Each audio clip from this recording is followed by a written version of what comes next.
তাওহীদে ঈমান কি জিনিস? যে ঈমানে কোনো শিরিক নেই, যে ঈমানে কোনো কি নাই, আল্লাহরে ইবাদত করি আবার কোনো কবরে গিয়ে সিজদা করি। তাওহীদ হলো না শিরিক হলো? শিরিক শব্দের অর্থই হলো কাউকে পার্টনার সাব্যস্ত করা, কোনো শরীক বা পার্টনার বানানো। সেজদা দিয়েছেন আল্লাহকে, আবার যায় কবর আল্লাহকেও দিয়েছেন, তাহলে এই সেজদা আল্লাহরেও দিলেন তারেও দিলেন, তাহলে আল্লাহর পার্টনার বানাই ফেললেন, যে সেজদার মালিক উনিও। ঠিক না ভাই? ঠিক। দোয়া করলেন যায় আল্লাহর কাছে, আল্লাহ একটা ছেলে দেন, একটা মেয়ে দেন, ব্যবসার উন্নতি দেন, বরকত দেন, এটা দেন সেটা দেন, দোয়া করলেন। আবার যায়া মাজারে যাও বললেন খাজা বাবা এটা দিয়েন, তাহলে শিরিক করলেন। কি করলেন?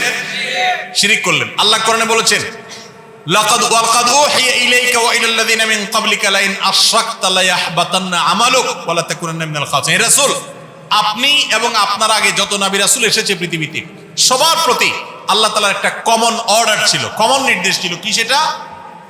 যদি শিরকে লিপ্ত হন, আল্লাহ তার রাসূলকে বলতেছেন আপনি যদি শিরকে লিপ্ত হন লায়াহবাতান্না আমালুক, আপনার আমল বরবাদ হয়ে যাবে, ক্রস চিহ্ন দিয়ে দেওয়া হবে, ক্যান্সেল করে দেওয়া হবে, ডিলিট হয়ে যাবে, কোনো আমল কবুল হবে না।